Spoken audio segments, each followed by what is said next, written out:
بسم الله الرحمن الرحیم.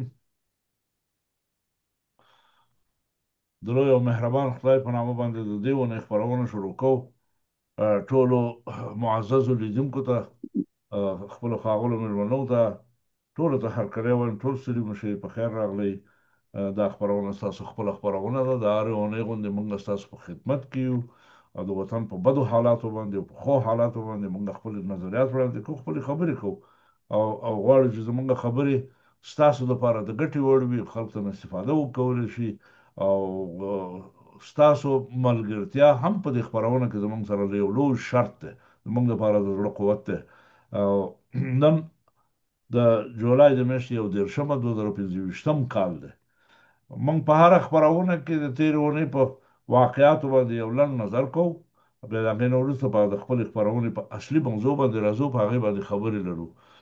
ما په تېره اونۍ کې بعضې خبرې چې وکتې ډېرې مهمې چې راته ښکاره شوې. یوه خو دا ډېره مهمه خبره وه چې د کاناډا صدراعظم مکارني نومیږي، او د کاناډا د حکومت کابینې فیصله وکړه چې د فلسطین حکومت په رسمیت پیژني، او د فلسطین حکومت په رسمیت یو هیواد په حیث باندې وپیژني، مستقل هیواد په حیث باندې. دا د منځني ختیځ په تاریخ کې یو ستره واقعه ده، یو ډیره لویه واقعه ده. دغه شپېته اویا کاله چې په فلسطین کې جګړه روانه ده، او نن دنیا حاضره شوې ده چې فلسطین د یو رسمي هیواد او مستقل هیواد په حیث باندې وپیژني. ډیر د دې امکانات شته دي، ډیر د دې امکانات شته دي چې د فلسطین خلکو ته د یو هوسا او آرام ژوند لپاره شرایط مساعد شي، او په منځني ختیځ کې یو نسبي صلح تر یو حده پورې د دواړو هیوادونو ترمنځ قایم شي. فرانسې هم دغسې یو پته لیده چې هغوی به هم فلسطین په رسمیت پیژني، او دغسې نور هیوادونه هم په همدې فکر کې دي نن سبا کې چې ټول به فلسطین په رسمیت وپیژني. دا یوه ډېره ښه واقعه ده، یو د خوشحالۍ خبره ده، او خدای دې وکړي چې دغه ټول واقع شي، د فلسطین خلکو ته د یو ښه ژوند لپاره دروازې خلاصې شي، د جهان سره، د نورو مملکتونو ملتونو سره خپل تعاملاتو ته ادامه ورکړي، او نوره هلته دغه نسل کشي او مسلمان کشي ختم شي، او دا هیواد د یو انساني ژوند لپاره خپله آمادګي ونیسي او خلک ورسره مرسته وکړي. په دغه لړ کې بد واقعات چې روان دي زمونږ په پښتونخوا کې روان دي، په محکوم افغانستان کې دا د ډیر وخت نه دا جنگونه روان دي. خو په تیرو ورځو کې په باجوړ کې ډیر شدید جنگونه روان دي. کله چې مولانا خانزیب د باجوړ کې ونیول شو، د هغې نه وروسته په باجوړ باندې د اسټابلیشمنت د عساکرو لخوا یا د پاکستان د حکومت د عسکرو لخوا نه هلته ډیر سخت شدید عملیات روان دي، او درګرده خلک وژل کېږي. پکې په تیرو ورځو کې د خبرونو له قراره دغسې ویل شوي دي چې پاکستان آرمي ادعا کړې ده چې دی د پی ټی ټي سره په دې منطقه کې په جنگ دي، او داسې ادعا لري چې پی ټی ټي غړي په باجوړ کې په کورونو کې پټ دي، او دی بدون د دې نه چې د دې تجسس وکړي، پوښتنه وکړي چې په دغه کورونو کې څوک شته نشته، د دوی مخالفین هلته وجود لري که نه لري.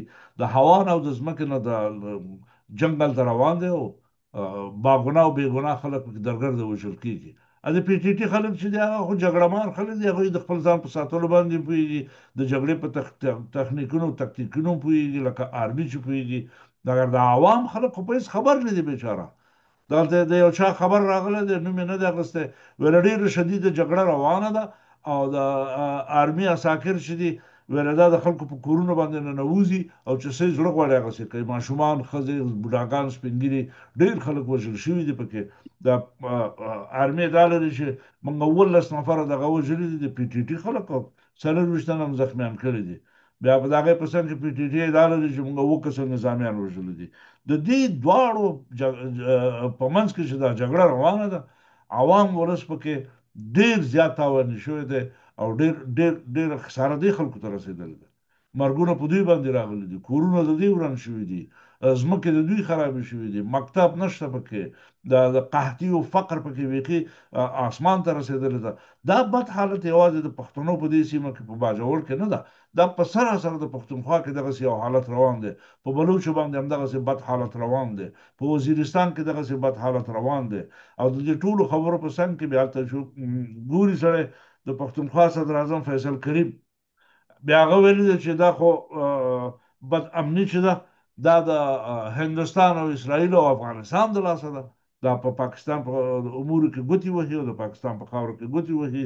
بیا ګنداپوري وایي چې دغه د خیبر پښتونخوا امنیت چې دی د آرمي یا د استابلیشمنت د غلطو پالیسیو د لاسه دی. یو بد حالت روان دی په ټوله پښتونخوا کې، یو بد حالت روان دی. په دې خوا کې دا زمونږ په افغانستان کې هم حالت چندان ښه نه دی. په ټولنیز لحاظ باندې هلته هم خلک ناراضه دي، فقر پکې دی، بیچارګي پکې ده، بل پکې دی. د خدای فضل دی لکه د پخوا غوندې مرګونه پکې نشته، خو نوره بدبختي پکې روانه ده. دا حالت د ټولو خلکو لپاره د اندېښنې حالت دی، د غم حالت دی، د خفګان حالت دی. او په پښتنو باندې ډېره بده ورځ ده. دنیا هم په دې حالت باندې سترګې پټې کړي دي، هېڅوک په دې باندې بحث نه کوي، چېرته نه یادېږي، خبرې نه کېږي. اما د دې په څنګ کې د نورو مسایلو باندې د دنیا خلک لګیا دي خبرې کوي. په استرالیا کې یو وکیل را پاڅېدلی دی، د عبدالرحمن خان نه را شروع کړه، د لاندې پورې په ټولو پښتنو باندې اتهامونه ولګول چې دا قاتلین دي او دا داسې دي او دا داسې دي، او دلته د هزارهګانو مرګونه چالان دي او د هزارهګانو نسل کشي روانه ده. دغه پروپاګنډ په استرالیا کې هغه هزارهګان کې چې هغه افغانان نه دي، هغه پاکستانیان دي، په افغاني پاسپورټونو باندې استرالیا ته ننوتي دي، ځانونه افغانان معرفي کړي او د استرالیا حکومت ورته خپلې سترګې ړندې کړي. هغه ورته نه ګوري چې دا څوک دي، خو بس هزارهګان دي.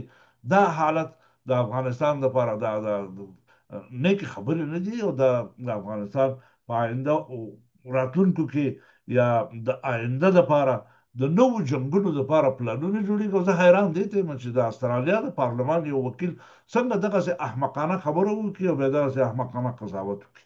دا بد حالتونه دي. یعنې د افغانستان د پښتونخوا جهان کې هم وضع چندانې ښه نه ده، په یوکراین کې وګورئ، بله خوا وګورئ، دا ټولې بدبختۍ روانې دي. خو زمونږ سره غم چې دی د خپل ځان او د خپل وطن دی. 8 میلیونه پښتانه ټول په اور کې دغسې تاویږي را تاویږي، سوځي لکه د کباب غوښه. منظور پښتون د یو جمعي پاڅون اعلان کړی دی چې ټول خلک دې راپاڅېږي، نور بس دی، منطقوي جرګې مرګې او دا شیونه بس دی. او اوس به غونډ پښتانه په یو دم راپاڅېږي او د خپل ځان علاج به کوي، د دې غم نه به ځان خلاصوي. دغه حالتونه ټول د اندېښنې وړ دي. موږ پرې نه پوهېږو، خلک هم په آینده نه پوهېږي چې آینده کې به د پښتنو دپاره څه پېښېږي. موږ راځو په همدې شیانو به خبرې کوو. زاځی صاحب زه غواړم ستا نه خبرې واورم چې د پښتونخوا په باب او د پښتونخوا په حق کې به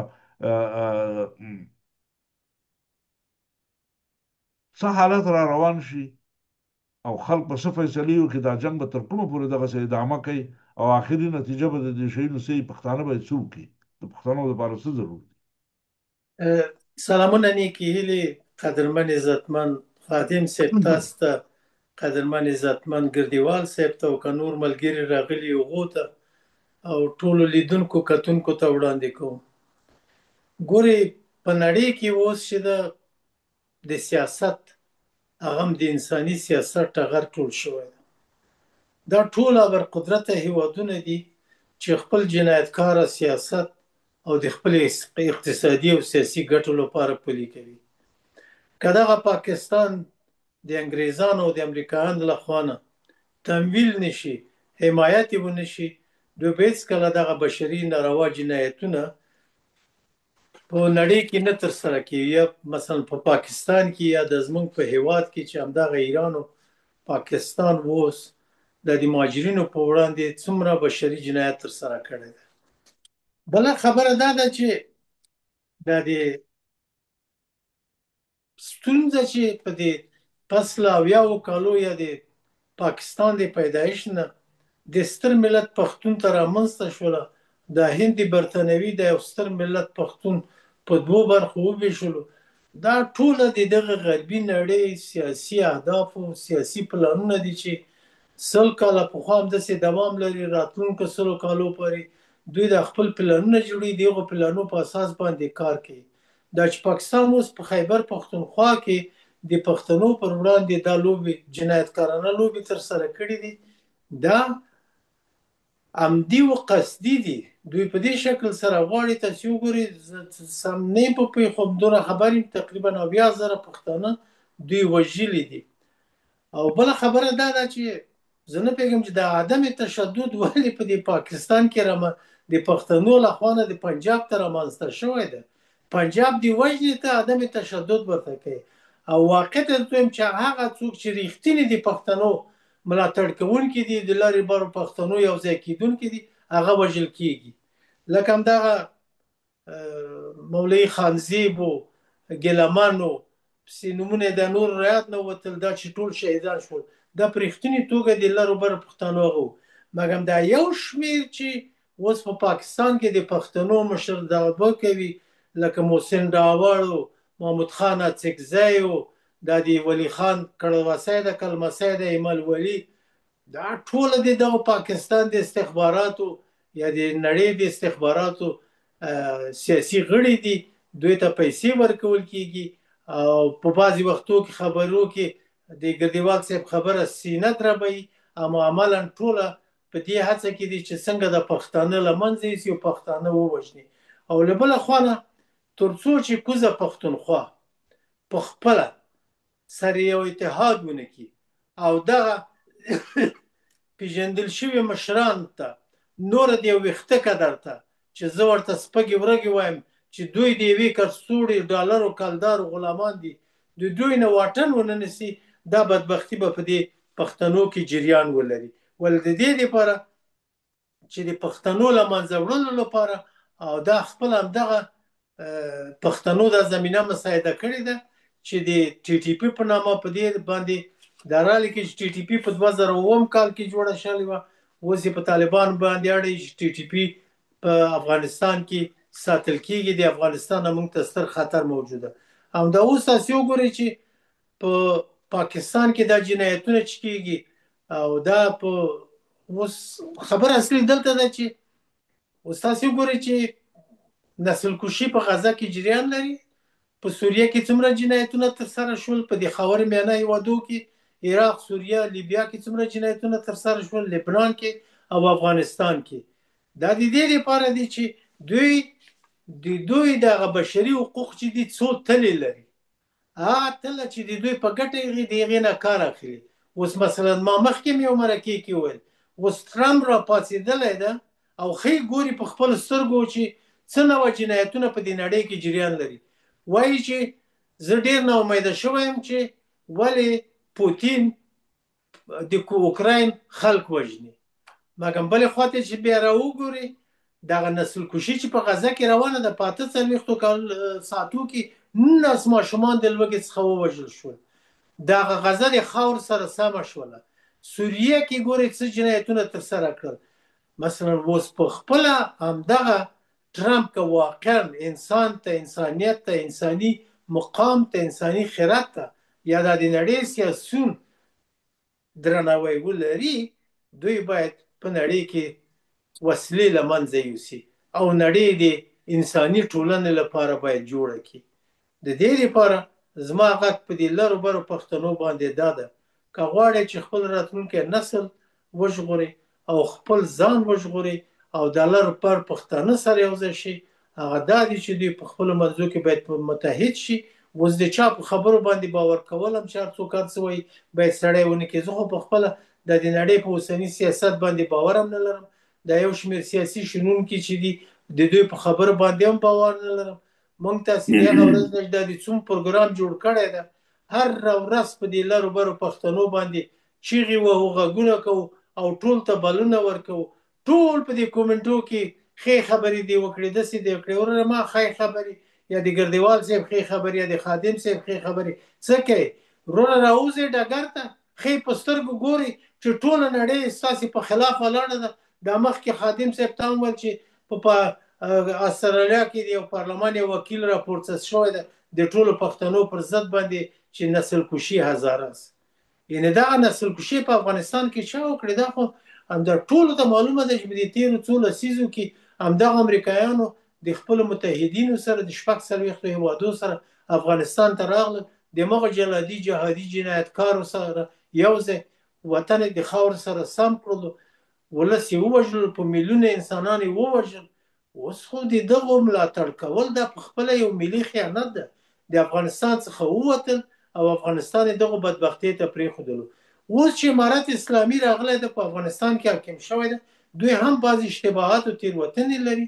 بیا هم هماغه متل تکراروم چې یو سړي چاته ویلي و چې فلانی ښه سړی ده، خو مګر د خپل ځان دښمن ده. خپله مجاهد نیوکې په خپل رهبري باندې کړې دي چې ټوله نړۍ په تاسو باندې نیوکې کوي، سوله امنیت هم راوستی ده، او اوس تاسو باید د نړیوالو او د ولس مشروع غوښتنې ومنئ چې دا وطن او دا ولس د دغو غمیزو بدبختۍ څخه وژغورل شي. اوس نو وخت د دې راسره ده که طالب واقعا انسان مسلمان وطن ته ګران وي، دا ټول اقوام ته ګران وي، یوه توره وکړه، روسیې په رسمیت وپېژندلې، د نجونو مکتبونو دروازې پوهنتونونه خلاص کړه چې نړۍ دې په رسمیت وپېژني.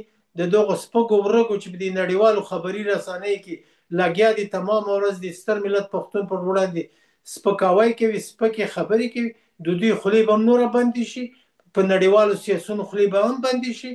او راغلم اوس اصلي خبرې ته چې د پاکستان دغه د پنجاب دا دوه نظامونه چې د زمونږ ګاونډي دي، درې، یو د ایران دغه خوندي رژیم، او بل د پاکستان دغه رژیم، او بل دغه د تاجکستان د جمهور رئیس چې 10 کاله کېږي، عبدالمکاروف نومیږي که څه بله نومیږي، دغه درې کسه چې په دې ګاونډیتوب په دې سیمه کې شتون ولري، پښتانه به ښه ورځ ونه ګوري. ولې دا درې واړه د دغه ستر ملت پښتنو دښمنان دي. نړۍ مننه.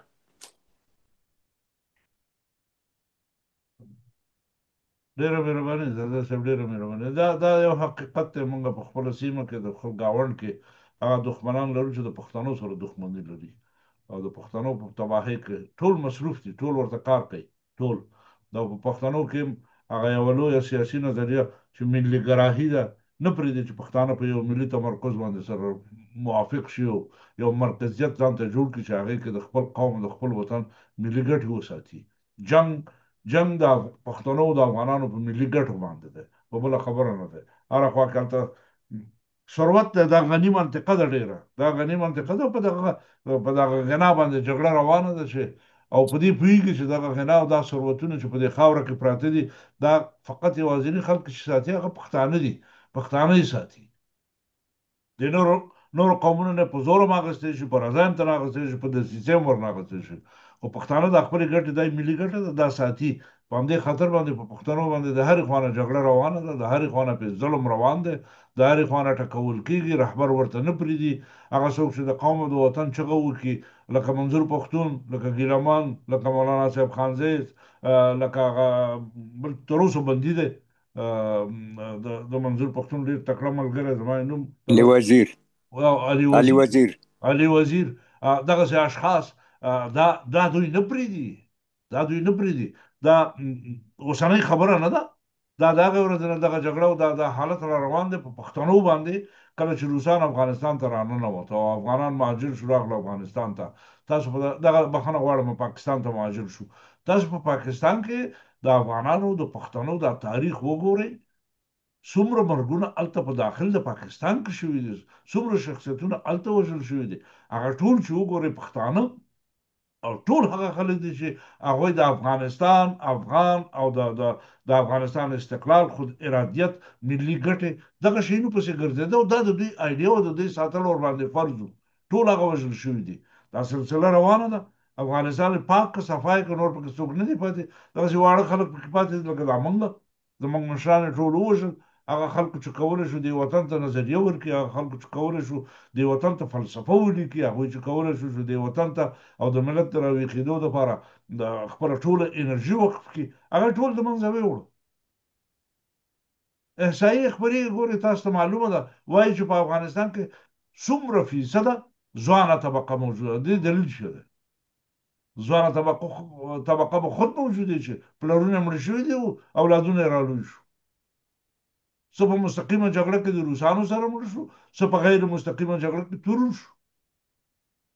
او دا بد حالت اوس انتقال شوی دی اخواته، هغې خوا کې دغه بد حالت روان دی. هر څوک چې سر پورته کړي، هر څوک چې خبره وکړي، هغه د مرګ او ژوبلې سره مخامخ کیږي. اوس دا علاج څه شی دی؟ د دغه ټولې بدبختۍ مقابل کې علاج څه شی دی؟ ګردیوال صاحب ستړي مه شئ، درته وایم دا سوال تاسو له راجع کیږي. مهرباني.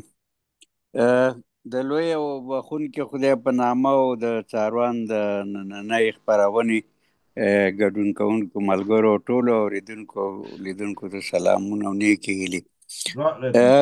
دا سوال ګوره ډیر مهم دی او زه به خدای دې وکړي زما نه دا خبرې اوږدې نه شي، زه کوشش ما ځان ته یو 2-3 ټکي لیکلي وم، هلم دا 2-3 ټکي بیا هم نورې اوږدې خبرې نه کوم. اول خو د څاروان پروګرام ټولو ملګرو ته ښکاره وي چې دا یو آزاد او خپلواکه خپرونه ده او دلته موږ د ملي ډیالوګ په حیث باندې هر چاته موقع ورکو چې راشي او د خپل وطن، هیواد او ملت د راتلونکي دپاره شننې، پلټنې، خبرې سره وکړو او اقلا په شریکه یو نسخه پیدا کړو او هغه نسخه به بیا زمونږ او ستاسې یا د اندو با مسؤلیته، با صلاحیته ملګرو او خلکو یو نسخه چې هغه به د چا نسخه نه وي بلکې د دې ملت د روڼاندو او ذمهوارو خلکو یو نسخه به وي. دویمه خبره دا ده، په دې باندې موږ کله همیشه د څاروان د پروګرام د لارې نه په خلکو غږ کوو چې مهرباني وکړئ دا مسله د 2-3 خلکو نه ده، دا مسله د افغانستان مسله چې کومه ده دا د 2-3 خلکو باندې نشي خلاصه کېدلی. دویمه اساسي خبره دا ده چې د افغانستان د اوسنۍ مسلې دپاره چې 50 کاله د غوبل په تیر شو، دې دپاره کوم نسخه شته نه دی او هیڅوک هم دا نسخه نشي وړاندې کولی. خلک نظري وړاندې کولی شي، هر یو خپل فکر به لري، خو د یو کوټلې نسخه ما درته ویل دا بالکل نشته او نه څوک پیدا کولی شي او نه به یې پیدا کړي. خو موږ به د دې تیرو 15 لسیزو په نظر کې نیولو سره د راتلونکي وخت حالاتو په نظر کې نیولو سره په شریکه د دې وطن دپاره یو نسخه پیدا کوو. هغه به باید داسې یو نسخه چې موږ خپله خو په دې باندې سلا راشي که نه چې موږ ټول څه غواړو د افغانستان د راتلونکي دپاره. دویمه دا چې په دې باندې هم سر خلاص کړي چې دا اوسنۍ جګړه زموږ جګړه ده او که دا جګړه پردۍ جګړه ده، موږ یې زور نه لرو چې د دې مقابله وکړو. څه کول پکار دی؟ دا جګړه زمونږ جګړه نه ده، یعنی موږ چېرته نه یو تللي، په مملکت باندې قبضه نه ده کړې او نه د سرحد نه او پولې نه اوښتې وو، د هغو خاوره م نیولې ده او د هغو پوځیان هم مړه کړي وو، بلکې نور خلک راځي وو زمونږ په مملکت کې ګوتې وي او زمونږ د مملکت هم یو څه خلک د مختلفو هدفونو لپاره استخداموي او بیا په افغانستان کې دغه ډرامې او قصې جوړوي لکه موږ ته چې جوړې کړي دي. موږ ولې اصل کې ناتوانه یو؟ ځکه چې موږ په دې تیرو 15 لسیزو کې د جګړې ځپلي وو، موږ کې توان نشته. د خپل ځان د توانایي د پیدا کول دپاره اول موږ له لازم دي په غیر د دې نه چې کوم موږ هېڅ هم نه لرو خو خپل فکر خو لرو که نه، افغانان خو یو که نه، یو ذمواري خو لرو که نه. د دغه ذموارۍ په بنیاد خپلو خلکو ته عقله ویو چې راځئ چې صفونه او قطارونه جوړ کړو د دې دپاره چې په زموږ د صفونو او قطارونو د جوړونې په بنیاد باندې د ملګرو سره په هغو خبرو باندې یا د ولس د خلکو سره په هغو خبرو باندې بحث وکړو چې کومې خبرې زموږ او ستاسې دپاره مهمې دي، په اوس وخت کې او په راتلونکي کې مهمې دي. د دې یو شننه پکار ده، د دې یو تحلیل او تجزیه پکار ده او دا موږ بار بار بعضې مسایل چون کړکېچن دي، بعضې مسایل بغرنج دي، بعضې مسایلو باندې د چا سر نه خلاصېږي ځکه شالید یې ورته معلوم نه دی یا د شالید په اصلي مسلو دومره پوره نه پوهېږي. نو د دې خاطر نه موږ باید د ترخو تیرو تجربو څخه همدومره زده کړه کړي چې کومې مسالې چې په تیرو 4-5 لسیزو کې استعمال شوي دي او زموږ وطن ته یې تاوان اړولی، هغه مسالې موږ بیا نه رامخې ته کوو. په دې باندې د ټولو یو سلا او فکر پکار دی. آیا موږ تر اوسه پورې په دې توانېدلي یو چې موږ هغه ډلې ټپلې؟ موږ خو د څاروان د پروګرام لاندې د همدې خاطر دلته ټولو خلکو بار بار ویلي دي او غږ پې کوو چې خلک راشئ دلته شخصیتونه او ډلې ټپلې خپل نظرونه او فکرونه زموږ سره شریک کړئ، موږ به تاسو سره شریک کړو. سوال دا نه دی چې څاروان پروګرام او ملګري مخکې شو که تاسو مخکې کېږئ، سوال دا دی چې موږ به په شریکه ټول مخکې کېږو. خو د شرکت دپاره موږ او تاسو کمې نقطې لرو چې په خپل منځ کې سره واچو، په هغې بحث وکړو، په هغې تاسو ودرېږئ. هغه نقطې باید موږ او تاسو معلوم وکړو. خو د دې دپاره اصل کې یو روزنه هم پکار ده. لکه تجربو ښودلې ده چې په دې تېرو وختونو کې د پی ټي ایم بعضې ملګرو هم جرګې جوړې کړې، مرکې جوړې کړې، خلکو پکې قسمونه وکړل، هغه قسمونو نه هم خلک واپس شو. همداسې دا د جهادي ګروپونو په تړاو هم ډېر شیان دي. مکې معظمې له لاړ، هلته قسمونه مو خوړه، خو په خپلو قسمونو نه ودرېده. دا لا زموږ مذهبي خلکو. اوس سوال دا دی چې څنګه به خلک ودرېږي. دا کومه جذبه چې په بعضې ملګرو کې ده، دا خلک اصل کې ډېر کم دي چې دا کم ملي جذبه احساس پکې دی. دا لا اوسه پورې هغه پیاوړې او غښتلې مرحلو ته نه ده رسېدلې. زموږ او ستاسې نه مقدماتي او خواري غواړي، او هغه دا دی چې موږ په خلکو آواز وکړو چې وروره راشئ، خبرې وکئ، مهمې خبرې وکئ. زه د خپل ځان خبرې نه کوم او نه خادم صاحب او یا زاړه صاحب دلته راغلی چې موږ د افغانستان هغه ارزښتونه دلته مطرح کوو چې کم ماته او زما په شانتې 40 میلیونو ته او یا په لروبر کې د 80 میلیونو ته مهم دي. هغه څه شی دی دا باید موږ په ګوته کړی شو. هغه که تاریخي رسالت دی، که زموږ ملي هویت دی، او که زموږ دننه قومیتونه او ملتونه چې دلته ژوند کوي د هغوی د حقوقو د ساتنې او پالنې خبرې او اترې دي. خو موږ به په یو شي باندې اتفاق کوو. په کور کې پلاري هغه د کور د چتر په حیث باندې یو ذمهوار مشروعیت لري، د هغه مخې ته هېڅوک هم په اسانه نشي ودرېدی. په افغانستان کې سره مخکې خادم صاحب هم په مقدمه کې بعضو شیانو ته اشاره وکړه. موږ داسې نه وایو چې دا پښتانه ډېر ممتاز خلک دي، دونه بغیر هېڅوک ممتاز نه دی. ټول خلک ممتاز دي چې خدای پیدا کړي دي، دا ټول خدای پیدا کړي دي، انسانان دي، مسلمانان دي، او که مسلمانان نه هم دي هغه هم ډېر محترم او عزتمند خلک دي.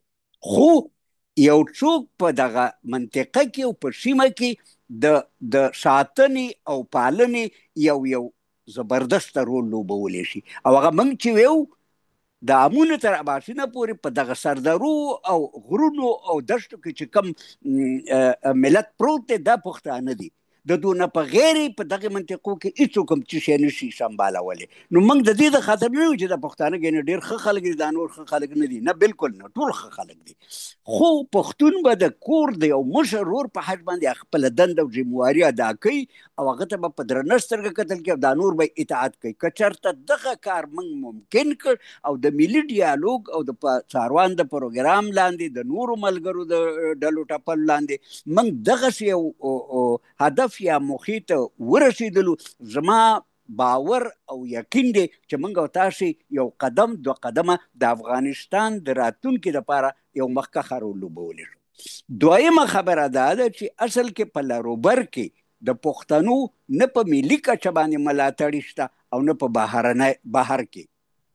که سړی د پی ټي ایم یا د نور سیاسي ګروپونه چې په پښتونخوا کې دي، زه دغه سیاسي ګروپونه دي خو دوی په نړیوال کچه د یو مملکت د دیموکراتیک پارټیو ډلو ټپلو سره ارتباط نه لري. اوس موږ او تاسو که د پښتنو د 80 میلیونو خبره د امونه تر اباسینه پورې کوو او د دنیا د سیستم سره ځان نه عیاروو، ځان نه جوړوو، خپل ځان نه جوتوو، دغه ستر ملت دی، په غټه جغرافیه کې پروت دی، ځواکمن دی، قدرتمند دی، توانایي لري، صلاحیت لري، پوهه لري او دا د ټولو وړو او غټو ګواښونو مخنیوي په کلکه کولی شي. هغه همدا پښتانه دي. دا ډانګیا که دوله په لاس کې ورکړي، زه په ضمانت سره ته یم چې کمې لارې د ده په ګاونډ کې هم تېرېږي، دی یې دله سمبالولی شو. خو ولې خلکو پښتون لاپروا او بې پروا کړی دی؟ هغې کې راډي صاحب هم مخکې خبرې وکړې، خادم صاحب هم خبرې، موږ هم همدا ویو چې دا ګورې د زبرځواکونو چون ما مخکې وویل چې دا جنګ زموږ جنګ نه دی، ځکه یې موږ توانایي هم نه لرله، موږ نه دی رامنځته کړی چې موږ په نره باندې ټول میدان ته راوځو چې زه دا شی او هغه شی. دا جنګ په موږ په زور تپل شوی او بل څوک یې کوي. خو زما په کور کې زما په گاوند کې کوي، زما په خلکو باندې کوي. دغه یو بدبختی ده. موږ د دغه بدبختی دپاره یو لاره او کړنلاره باید پیدا کړو، او د هغې لارې او کړنلارې دپاره ما درته ویل چې که کوټلې نسخه نشته، خو دی بلکل علاج دی چې په لروبر کې موږ هغه ډلې ټپلې چې د دغه تاریخي افغانستان یا لوی افغانستان یا د دې ستر ملت د امونه تر اباسینه پورې په دشتو غرونو کې پروت دی، او په دې یقین او باور لرو چې دوی دا منطقه ساتلی شي. ساتل هم د تاریخي رسالت په بنیاد باندې همدوی لښکرکشۍ کړي دي، دی نورو نه دي کړي. دا زه خو په تاریخ پوه نه یم، خو زه په یقین درته وایم کومه مطالعه چې زه لرم هغې کې مخکښه رول ټول عمر د پښتنو لوبولې، د نورو مرسته کړې ده، داسې نه ده چې دوه مرسته نه ده کړې. خو زه په ضمانت سره درته وایم چې د دې نورو مرسته 15 او 10% وه، خو پښتون 80% ټول عمر په دې کې شریک و. دا مخکښه رول دا ادا کړی دی. اوس خبره دا ده چې موږ زیاتي په دې اوسني حساس وخت کې موږ له یو الټرناتیو پکار دی، یو بدیل پکار دی. صحیح ده چې موږ لکه لاندې پښتانه په پښتونخوا کې نن په یو عجیب و غریب حالت کې واقع دي، او هغه دا وه چې په افغانستان کې چې په دې تیرو څو کلونو کې دغه طالبان په دغه یو ناببره توګه په قدرت باندې راله، ډیرو خلکو داسې فکر نه کوو چې ګینې امریکا به داسې یو کار وکړي، طالبان به راشي. صحیح ده 18 میاشتې په دوحه کې خبرې اترې کېدلې، خو داسې یو حالت ته خلک متوجه نه وو. خو راله خلک اوس اریان شو، د لاندې طالبان بره خوا هم طالبان، اوس دا خلک اریان دي. لاندې سیاسي ډلې ټپلې چې کوم وي هغو که ملت پاله یا هیواد پاله فکري سیاسي فکرونه لرله، خو هغو مذهبي ډلې نه وي. نو اوس خو هغوی چې برې خوا نه په افغانستان کې دا مذهبي ډلې په قدرت باندې رالي، دوی نه هم اوس لاره ورکه شوه. اوس که دوی د لوی افغانستان خبره کوي، لاس به چاله ورکوي. یو څه قصې شته دی چې دا په یو قسم په قسمونو په اوسني حالت کې خلک اریان کړي دي چې کومه لاره اوس اختیار کړو. خو د دې دپاره دغه شته دی، د حل لارې شته دی. تر یو وخته پورې چې ما مخکې لکه څنګه چې ورته اشاره وکړه، که موږ سیاسي او غیر سیاسي وړې ډلې ټپلې د مسلسلو جدي ډیالوګ او خبرو اترو د لارې نه یو شریک د اوسني وخت کړکېچ دپاره یو حل لاره راموندنه کړو په شریکه، دا قصه زموږ نه ډیره خرابېږي، او داسې به خرابه شي چې څه فکر وکړه لکه څنګه 20مه پیړۍ په موږ باندې په تکلیفونو تېره شوه، 21مه پیړۍ هم د همدغسې تکلیفونو ښکار خبرې کړو، او په دې کې به پښتانو ډېر زیان کړي نسبت دې نورو ته. نو موږ له پکار دی چې د ملي ډیالوګ مسلې، خبرې، موضوعګانې او هغه ډلې ټپلې او شخصیتونه چې په دې لاره کې لږ هم یو څه کړي، د هغو سره خپلې خبرې غبرګې کړو، همغږي او هم قدمه شو، او د راتلونکي دپاره د یو نږدې بدیل او الټرناتیو په لټه کې شو. دا به هغه شی چې موږ به د دې مسلې نه خلاص کړی شي. نورې داسې کوټلې دریځونه او نسخې زه فکر کوم چې ډېر خلک به هغه کوشش کوي، خو دا قصې ډېر خلک په دې کې هم ګټه ده چې د افغانستان کې چې څه روان دي، موږ چې رواني چې نور هم پکې اصل کې په دا لاروبر کې چې کم خلک د پښتنو خبره کوي چې دا قصه د نور هم پکې خرابه کړي، دا هم پکې یو فاکټور دی. او نن ډېرو خلکو ته موقع مشاهده ده چې دې مسله کې نور هم خلک په غلطه باندې ګوتې ووایي. موږ له پکار دي چې زیاتي هوښیار او بیدار شو، او د دې لپاره د ملي ډیالوګ نه په غیر بله لاره ماته نه ښکاري. اسلام آباد لره مننه په مګردیوال صاحب. دا د دغه کړکېچ لکه تا هم ذکر وکړو چې د کړکېچ د حل لپاره زمونږ په ټوله منطقه کې دغه دوه خبرې ډېرې عامې دي او د خلکو په منځ کې ښکته پورته کېږي. یو خو په عدم تشدد او د عدم تشدد په فلسفه باندې د پښتنو په منځ کې ډېر سخت شدید بحثونه روان دي، او خلک یې غندي چې دا د نجات لاره نه وه، او دې موږ نه بې غیرته جوړ کړه، او د پاکستان حکومت له یا د پاکستان اسټابلیشمنټ ته کافي قوت ورکړه چې زموږ په سر باندې دغسې ظلمونه کوي. د دې د منځه وړل پکار دي. دا یوه خبره ده. او بله خبره دا ده چې د 8 میلیونو پښتنو د وحدت او د یووالي موضوع مو ده چې دا څنګه سره بیرته یو ځای شي. دا ټولونه دا یو طبیعي شی دی، دا به کېږي، نن یې که سبا دا کېږي. په دنیا کې په دنیا کې هیڅ څوک د طبیعت او د خلقت مخالفت نشي کولای. دا د الله کار دی. دا ټول شی موقتی دي او دا به لرې کېږي. دا به یو ورځ ځي د منځه، لکه څنګه چې جرمني د منځه لاړو 50 کاله هغه د شرقي او غربي المانیا او د بل نه سره بیلو بیرته سره یو ځای شو. دا به یو ځای کېږي، یو ورځ به راځي.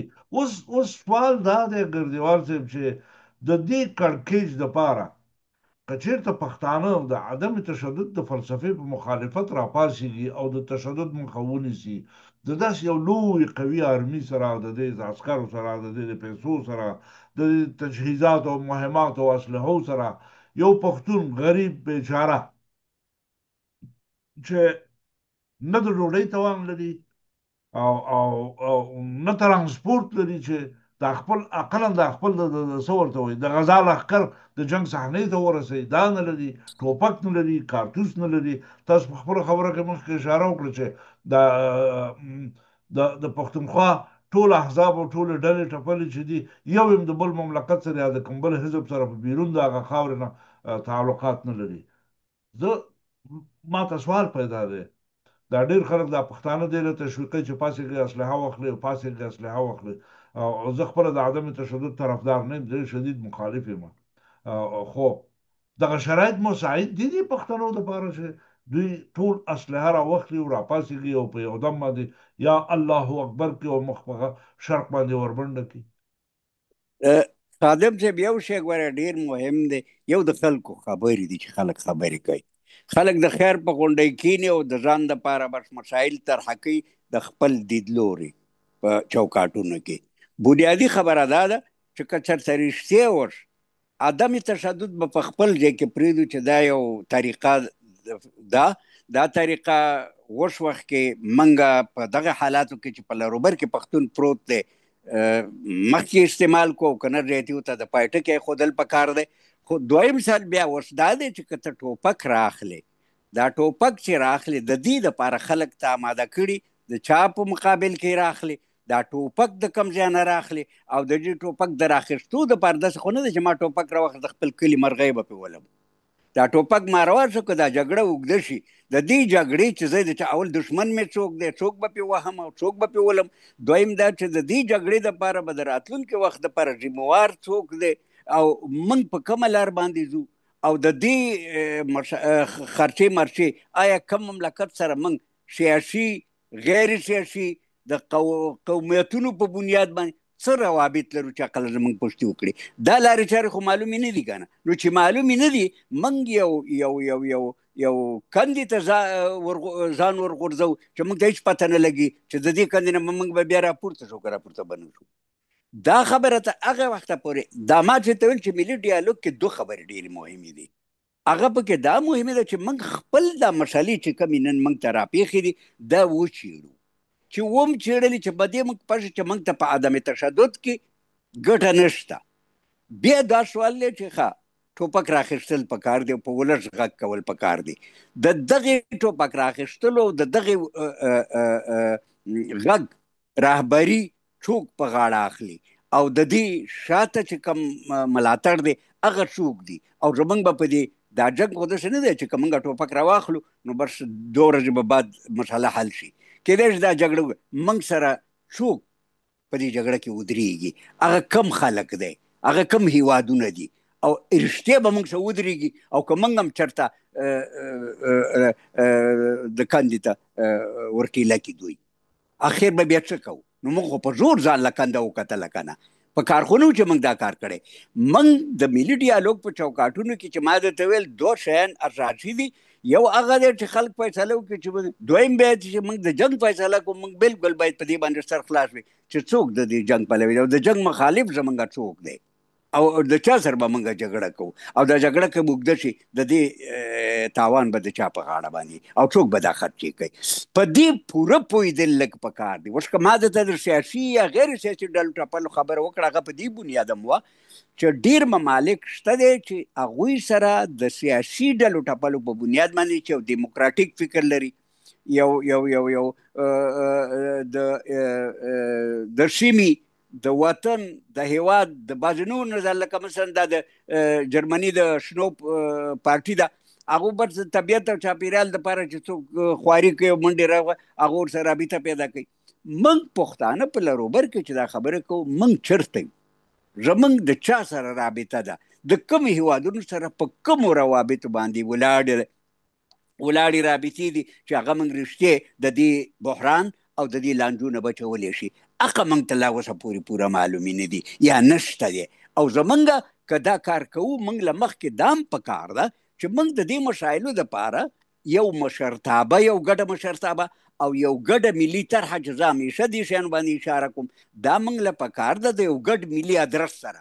بیا نو سبا له کار څنګه راله که موږ جګړه هم شروع کړله او پکې ناکام هم شو بس ښه دی چې ناکام شو موږ د خپل وطن ازادي غوښتله خو په دې د ولس اتفاق اول پکار دی او بس. دا صحیح خبره ده. ګوره موږ په خپل مخ کې یو ډېر ښه د څرګند مثال لرو. د فلسطین جګړه وګورئ تاسو د دې 80 کاله وشو دا جنګ روان دی تر ننه پورې.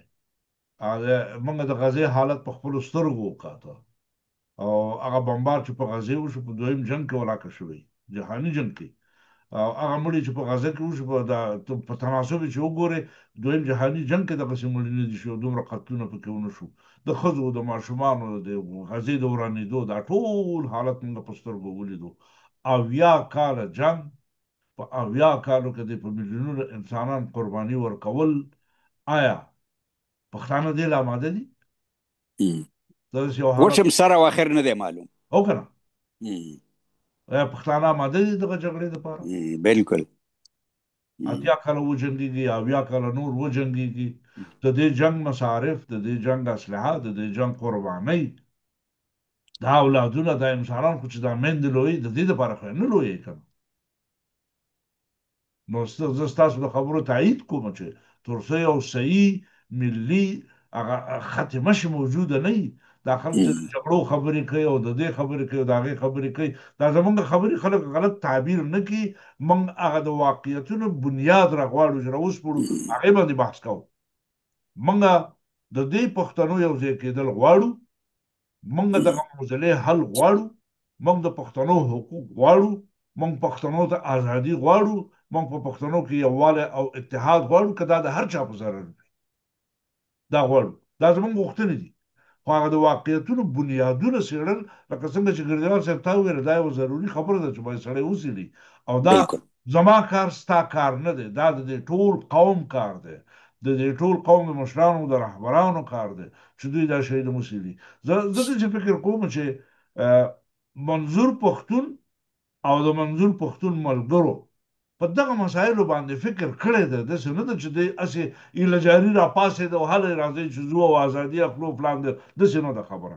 دوی په دغه ټولو مسایلو فکر کړی دی ځکه دوی په ډېر آرامتیا په قراره د دغه یو حالت نه غواړي چې بل حالت ته ځان بدل کړي. دا جګړه په سرپوښ ټوپک نه کېږي. دا جګړه د پاکستان په هغه شلخي کلشینکوفونو باندې نه کېږي. او لکه تاسو چې وویلې جګړه که څوک شروع هم کړي دا د خاطرجمه اوسي په دنیا کې دوی سره څوک کومک نه کوي څوک دي چې ورسره کومک دا چې کندې ته به ګزار شوی چې د هغې به بیا یو نیم سل کاله لګي چې د کندې نه راوچت شي چې ته راوځې د کندې نه راوځې. ها اوس خبر شي اوس به څه کوو خیر چاره څه ده؟ چاره زما په نظر دا چې دنیا نه په دې کومک وغواړي چې دغه مشکل په حل کې کومک شي دا مرسته وشي. لویه مهمه خبره دا ده چې د پاکستان دغه مشتبه فکر چې همیشه افغانستان باندې حملې کوي او همیشه افغانستان په دې متهموي چې ته زما په ملک ګوتې وهې او دا خلک ستا د خوا نه راځي. هلکه زما د خوا نه راځي دا خلک پښتانه دي په دې منطقه کې ژوند کوي د دې وطن خلک دي ټول پښتانه دي څه به دلته اوسېږي څه هلته اوسېږي. دا یو سیاسي نظریې باندې سره راټول شوي خلک دي ستا په مقابل کې جنګېږي او په تا باندې لوی اعتراض دا دی چې ام ظالم یې ام نامسلمانه یې په تا کې شرعي قانون نشته د انګرېز قانون درکې چلېږي وایي دا نه منم په دې خاطر درپسې راپاڅېدلي دي. دازه صاحب ته په دې منځ کې خبرې لري؟ زه فقط زیات نه وایم یوه خبره کوم هغه دا ده چې د پښتانه چا سره بیل کړل همدغو انګریزانو دا کار وکړو پښتنو خو په خپلو منځو کې دا کار ونه کړلو. مازم په څومره راحتۍ سره دا کار یې وکړلو. اما دغه وخت نه چې دا کار دوی کړی و، دغه پښتنو باید دا توان او قدرت باید ځان ته پیدا کړی وای چې بلته په هغه وخت کې پاکستان ډیر ناتوانه دی، نظامی له لحاظه د هر لحاظه نوې جوړ شوی و، ډیر ناتوانه و. هلته که پښتنو هم دغسې یو غدي په خلو لاسو باندې یو انقلاب شروع کړی وای، د وخت به دا مسله ختمه شوې وه. مګم پرې خود عدم تشدد ته ورځ په ورځ انګریزانو کار کې وکړلو، ټول پښتانه په منځ کې دښمنۍ رامنځته کړلې او د دوی د استخباراتو غړي کې رامنځته کړل. همدا اوس د مشرانو په نامه په دې کوزي پښتونخوا کې دي، د دوی نه د یو څوک پوښتنه وکړي چې تاسې د قوم ته څه کړي دي، دوی ولې دونه ماړه دي، دونه اقتصادي وضع یې ښه ده، او ولې دا نور پښتانه د دغو غمیزو بدبختۍ سره مخامخ دي. اوس یوه خبره کوم هغه دا ده چې همدومره چې دغه پښتانه په خپله پښتنو تباه او برباد کړل، نه پنجاب کړي دي نه انګریز اوس کړي دي.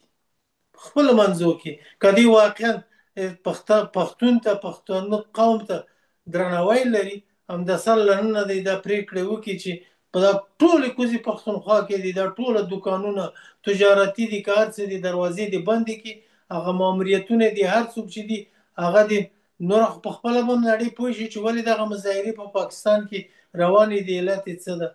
دا خو د دې لپاره پاکستان د خپلو سیاسي اهدافو لپاره کار کوي. او بله خبره دا ده چې که چېرته پښتانه دا کار وکړي، زه تاسو ته ډاډ درکوم چې هندوستان به همکاري ورسره وکړي د دې لپاره چې هند هم غواړي خپله خاوره بیرته ترلاسه کړي او د هند پر وړاندې پاکستان څه نشي کولی. او له بلې خوا نه په نړیوال سټیج کې د هند پر وړاندې د پاکستان ملاتړ څوک نه کوي، د دې لپاره چې پاکستان ټول ته اوس معلوم شوی ده چې یوه ترهګره تروریستي ډله ټپله ده. نړۍ کې ډېر بل رقم سیاسي بحران د انساني بحران رامنځته شوی ده، د بشر حقوق دا ټول له منځه تللي دي، ټول د خپل اهدافو لپاره کار کوي. او که چېرته دوی انسان ته درناوی لرله، انسان خو د وژلو لپاره نه ده پیدا شوی، انسان خو خدای د ژوندانه لپاره را پیدا کړی ده. ولې دوی غواړي د ټول انسانانو وژني؟ که غزې کې یو قدرت شتون درلودلی، دغو عربي هیوادو یو هیواد د دوی پر وړاندې د اسرائیلو پر وړاندې کوم عکس العمل ونه ښودلو. چین راغی په د څو جټ الوتکو سره هغه غزې خلکو ته مرستې وکړي. تاسو تمام ورځ په دې خبري رسنیو کې ګورئ او په دې اروپایي هیوادو کې ګورئ چې د اسرائیلو په ضد باندې څومره جدي خبرې روانې دي. یو ورځ نه یو ورځ به اسرائیل هم په ختمېدو شي. نړۍ مننه. خواهش کوم خادم صاحب اجازه ده؟ مهرباني وکړه. ګوره دا بعضې خبرې لکه ما مخکې مو ویله د ملي ډیالوګ خبرې چې موږ کوو، موږ کوشش کوو چې بعضې مشالې بار بار پې خبرې وکړو او د هغې نه په آخره نتیجه کې یو څه راوباسو چې په هغې باندې که د ټولو خلکو دغه نه راځي توافق نه وي، خو اقلا چې د 50-60% ټیک ده، دغه ته باید ورشو. بنیادی خبر اصل کې دا هم ده چې موږ او تاسې د دغې ملي ډیالوګ په چوکاټ کې د فکري او ذهني جوړښت دپاره خلک دې ته باید حاضر کړو چې هغوی د خپل ځان او د خپل وطن دپاره چې کوم احساس او د ذمهوارۍ کوم احساس لري، هغه باید اقلا راجوت کړي او څرګند کړي. موږ چې د ملت خبرې کوو، د ولس خبرې کوو، د ولس د ارزښتونو خبرې کوو، نو دا ملت باید په قلاره رابیدارم شي. د ملي ډیالوګ خبرې دا هم دي چې موږ ملت ته وایو چې ته زیاتي رابیدار شه او خپل شتون او موجودیت جوت کا، ته ووایې چې زه یم. ته داسې نشي کېدی چې ټول عمر دې سر ټیټ نیولې او یو 2% یا 2% خلک به په تا خبرې کوي. نه، تا ولې سر ټیټ نیولې؟ ته به ځان جوتې، ته که نوریزم نشي کولی، تا ته چا نه دی ویلي چې ته ټوپک راواخله او ته تمانچه راواخله او شیا راواخله. دا قطارونه او شپونو په جوړولو کې خو ته تکړه یې چې خلک درته غږ وکړي چې د ولس خبرې دې راوخوځه، قطار کې خو ځان حساب که کنه، ته خو سر په قطار کې نه کښېنې، نو دا وطن به څوک آبادوي؟ دا وطن به نو دغه د عدم تشدد خبري یا منظور دی چې کومې خبرې کوي کې ګمان کوم چې زه څومره خبرې ما هغوی اصل کې تر دې حده پورې چې یاره په خلکو کې خو یو ذهني او ملي بیداري یا خوځښت رامنځته شي که نه ښه ما لا په ډېر بعضې لینکونو کې د هغه نه خپله م اورېدلي چې که چېرته بیا د ټوپک وخت راغی او ولس وایي چې ټوپک راواخلې و بیا د ولس ټوپک راواخلي که نه بالکل خو چې په هغې وخت کې رښتیا دغه ځای ته خبره ورسېږي خو مخکې د ټوپک راخیستو نه بالکل د ملي فکر او ذهنیت روزنه پالنه احساس او جذبه را پیاوړي کول او غښتلي کول دا ګورې د اوسني وخت ډېر مهم شی دی موږ ویو که دا جنګ لا اوسه پورې ډایرکټ زموږ او ستاسې جنګ نه دی خو الټرناټیو دغه کار موږ له پکار دی چې که نور اوس هر څه کوي موږ خو امریکا سره ډغره نه شو والی او نه یورپ سره والی شو نه چین سره والی شو نه روسیه سره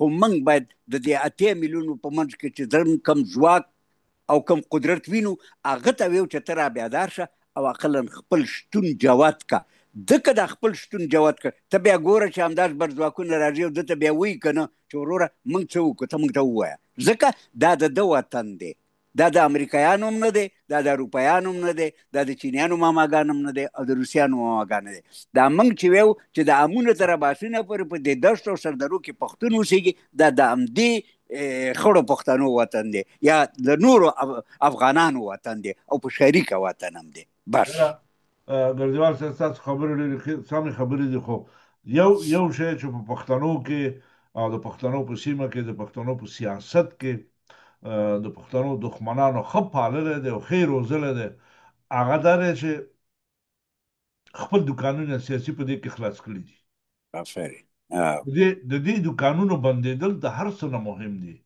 بالکل ایمل ولي په خپله د پاکستان د سیاست یو دوکان دی محمود خان اسحقزی په خپله یو دوکان دی او دغسې نور ګورئ دوی د پښتنو په ضد باندې راپاڅېدلي دي دا به د ټولو خلکو په یاد دي چې ایمل ولي وویل که د افغانستان او پاکستان یا د پښتنو د پاکستان جنګ شي زه به د دوی په پاکستان په ګټه د افغانستان په ضد ټوپک چکوم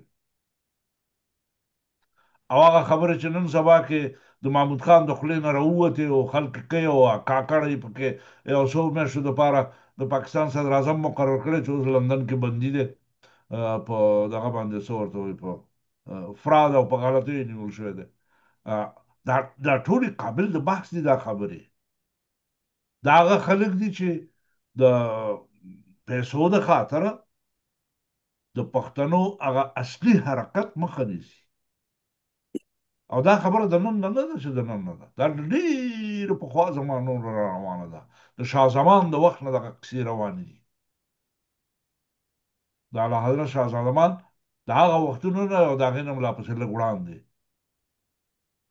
دا روانه ده خبره خو د یو شي سپړنه او د یو شي علت پیدا کول په کار دي چې دا ولې په پښتنو کې دا شی روان دی نورو قومونو کې ولې دا دوکانونه څوک نه خلاصوي چې په پښتنو کې خلاصېږي نورې کوم څه ختم شي دې سوال ته جواب پیدا کول پکار دي چې کله چا دې سوال ته جواب پیدا کړ هغه وخت په پښتانه متحد شي عمل نه غواړي فقط جواب غواړي دا سوال او ډېره خواشینونکې ده ډېره دردونکې ده پروګرام وخت هم پوره دی په دې اخره کې د باجوړ د دې وروستیو جنګونو او د مخکینیو جنګونو هغه ټولو شهیدانو ته د الله پاک نه جنتونه غواړم کورنیو خپلوان دوستانو ته ټولو ته د الله پاک نه ورته زغم او صبر غواړم خدای دې ورته صبر ورکړي دا زمونږ چې څوک په دغه جګړه کې مړ شوي دي څوک په مستقیم جنګ کې مړ شوي دي څوک د ټوپک د ډز د لرې نه په هغې کې مړ شوي دي دا ټول زمونږ د پښتنو قهرمانان دي دا ټول زمونږ د وطن د ازادۍ او د وطن د استقلال په لاره کې د قوم او د ملت د ګټو دپاره شهیدان شوي دي او دا به هیڅ کلم تاریخ هیر نه کړي خبره مهمه دا ده چې دغه مړي چې کېږي دغه قتلونه چې کېږي دا به ټول د قومونو سره ریکارډ شي ولیکل شي تاریخ ورځې دا یوه ورځ ټول زموږ په کارېږي داسې واشنګټن ته لاړ شئ په واشنګټن کې یوه ادیره ده د دویم جهاني جنګ ده که د کوم جهاني هلته تقریبا د 15 زره عسکرو چې په دا جنگونو کې وفات شوي دي او مړه شوي دي پکې د هغوی ټولو نومونه په مرمر تیږو باندې لیکل شوي دي. دا هغه کسان دي چې د امریکا د ګټو دپاره په فلاني جنګ کې، د کوریا په جنګ کې وفات شوي دي، ویتنام په جګړه کې مړه شوي دي، یا دلته مړه شوي هلته. دا شی به یوه ورځ پښتانه هم جوړوي، موږ به نه یو.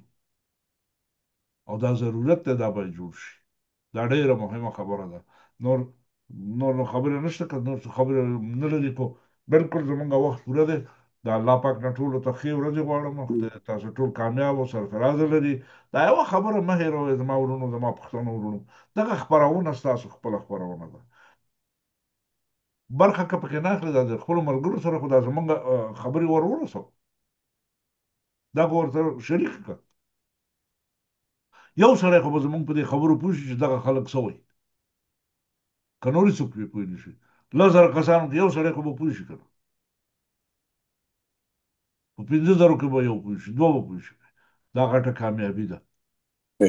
او د یو ملت کامیابي د همدې ځای نه شروع کېږي. نن به یو وي، سبا به سل وي، بله ورځ به 10,000 وي، بله ورځ به 2,000 وي. د دې نه شروع کېږي د یو ملت کامیابي. او دا څه شی دی؟ لکه مخکې چې ګرځوال صاحب تا په خپلو خبرو کې د دې تذکر وکړو چې د سیاسي شعور زیاتېدل، د سیاسي شعور را ژوندی کول او خلک راټولول، دا خو د سیاسي شعور په ژوندی کېدو کېږي. په پښتونخوا کې زه دا شی ګورم ګرځوال صاحب، هلته سیاسي شعور پوخ شوی دی، تقریبا داسې یو مرحلې ته رسېدلی دی. د منظور پښتون په یو غږ باندې 1,000,000 1.5 میلیون کسان په خیبر کې راټولېږي د جرګې لپاره. ګوره دا د پښتونخوا په تاریخ چا نه دي کړی او نه شوی دی. دا د ملت بیداري ده، دا د ملت روغتیا ده. هماغه جرګه کې خلکو شهادت په ځان قبول کړو. بالکل. او 2-3 کسان مخکې د جرګې د پیل نه شروع شو، شهیدان شو. د هغوی په نامه باید هلته منارونه ودرېږي، د هغوی په نامه باندې باید هلته چې څه شی د چا د لاسه کېږي باید وکړي، جنډې ودرېږي ورته. دا د ملت بیداري ده. ملت بیداره دی، ملت را ویښ شوی دی، ملت په خبره پوهیږي، خو د ملت سمول په کار دی یو سمه لار کې.